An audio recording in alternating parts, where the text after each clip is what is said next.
আমার দেশে ডক্টর মিজানুর রহমান আজহারী হাফিজাহুল্লাহ একটা বই বাইর করছে, এক নজরে কোরআন। এইটা নিয়ে পর্যন্ত সুলকানির শেষ নাই।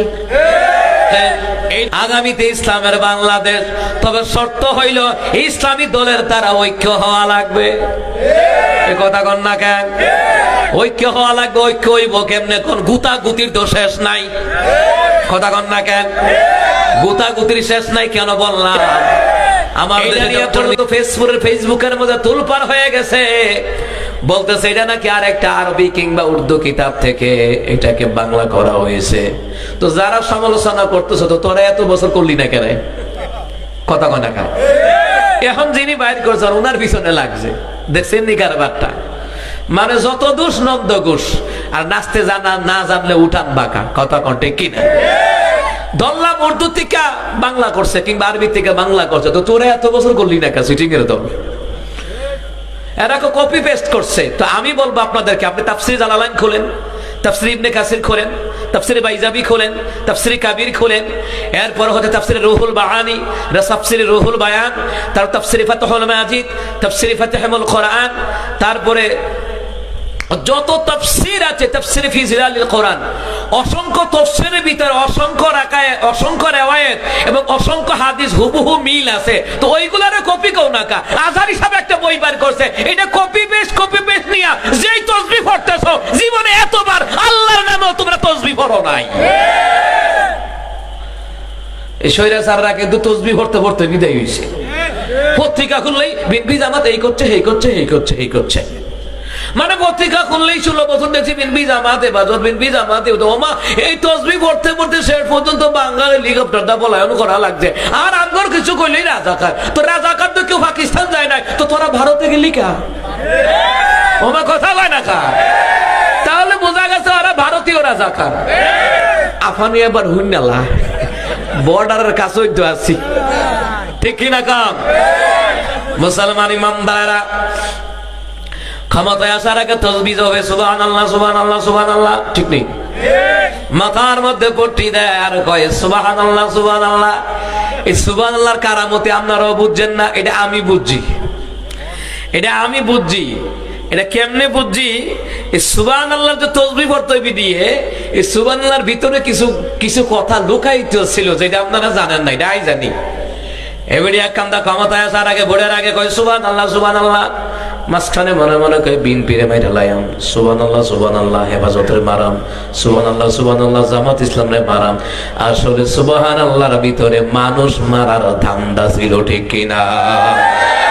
যদি মানুষ মারার ধান্দা না থাকতো পিলখানার হত্যাকাণ্ড ঘটাইতো না। 28 অক্টোবরের লগি বাইটা দিয়ে কোরআনের কর্মীদেরকে হত্যা করতো না। শাপলা চত্বরে হাজারো আলেমদেরকে হত্যা করতো না। বৈষম্য ছাত্র আন্দোলনে অসংখ্য ছাত্রদেরকে হত্যা করতো না। খুনের রাজ্য কায়েম করে গেছে স্বৈরাচারীরা।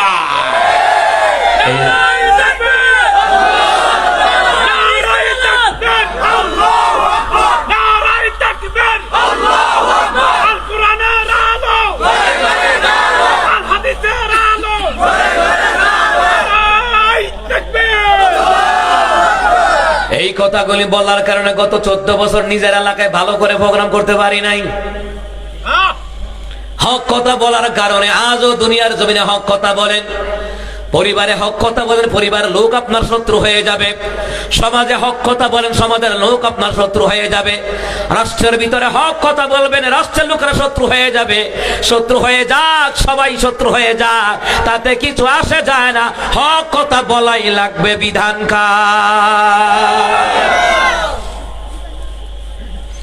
ও মুসলমান ইমানদারেরা, এই জন্য আমি আমার ভাষায় বলি, এই দুনিয়ার জমিনে বুদ্ধিজীবী হলো তারা উলামায়ে কেরাম, যারা বুদ্ধিজীবী হলো তারা কোরআনের কর্মী, যারা ইসলামের আন্দোলনের কর্মী, যারা।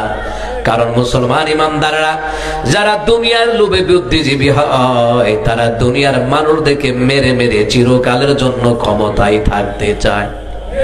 কথা কোন ঠিক কিনা? এই জন্য আল্লাহ ওনাদেরকে দিয়ে দেশ চালান। কোরআনের রাইট যখন কায়েম হয়ে যাবে, কোন মা বোন প্রকাশ্য দিবালোকে ধর্ষিত হবে না, প্রিজিং এর শিকার হবে না। কথা কোন ঠিক কিনা? কারণ সমস্ত দল দেখা শেষ, আগামীতে ইসলামের ও কথা কয় না কা। একটু আগে যেই কথাগুলি কইলাম, ওই কথাগুলি বলার কারণে অনেকে আমার ফতোয়া দেয়। হুজুরে তো গীবত করে। তুই গীবতের মাথা জানোস বেটা? তো গীবত কারা কয়? যাদের দ্বারা মানুষের ঈমান আমল নষ্ট হয়, যাদের দ্বারা দেশের মানুষ সিন্ডিকেটের মধ্যে পড়ে গিয়ে বিভিন্নভাবে আর্থিকভাবে কিংবা অর্থনৈতিকভাবে নির্যাতিত হচ্ছে, পণ্যদ্রব্যের মালামালের দ্বারা সিন্ডিকেট হয়ে যারা নির্যাতিত হচ্ছে, এদের নাম নিয়ে বললে গীবত হয় না, বরঞ্চ দুর্নীতিবাজদের নাম নিয়ে বলা ফরজ হয়ে যায়। যেমনই আল্লামা সাঈদী রাহিমাহুল্লাহ বুক ফুলিয়ে কথাগুলি বলে গিয়েছেন, আজ মিলে যাচ্ছে। কথা কোন ঠিক কি না? কারণ ওয়াজে বেনজির কিতাবের মধ্যে আসছে, ফিআলুল হাকিম লা ইয়াহমিলু আনিল হিকমা, জ্ঞানী ব্যক্তির কোন কাজ কোন কথা অযুক্তির নয়, খুঁজে দেখো সবগুলাই যুক্তির। আপনি খোঁজ নিয়ে দেখেন না, খুঁজেন না, গবেষণা করেন না। আল্লামা সাঈদী রাহিমাহুল্লাহর প্রত্যেকটি আলোচনা গবেষণা করেন, ডক্টর মিজানুর রহমান আজহারী হাফিজাহুল্লাহর আলোচনাগুলি গবেষণা করেন। আমার মনে হয় এই দেশের জমিনে সবচেয়ে টপ লেভেলের চাইতে নাম্বার 1 এর জনপ্রিয়তা হলো আল্লামা সাঈদীর পরে বর্তমান প্রেক্ষাপটে ডক্টর মিজানুর রহমান আল আজহারী। আসলে ওনার জনপ্রিয়তা দেখে চুলকায়, এর লেগে এবার বই নিয়ে সমালোচনা করে। বই আসলে মুখ্য বিষয় না, যে এক নজরে কোরআন তিনি অনুবাদক করেছেন, লিখেছেন, এইটা আসলে মুখ্য বিষয় না। মুখ্য বিষয় হলো চুলকানি ওয়ালাদের চুলকানি বাইরে গেছে গা, ওনার জনপ্রিয়তা দেখা। বাবা শুধু বেগুন খাইলেই চুলকায় না, হাইয়া গরুর গোশত আর চিংড়ি মাছ খাইলেই চুলকায় না।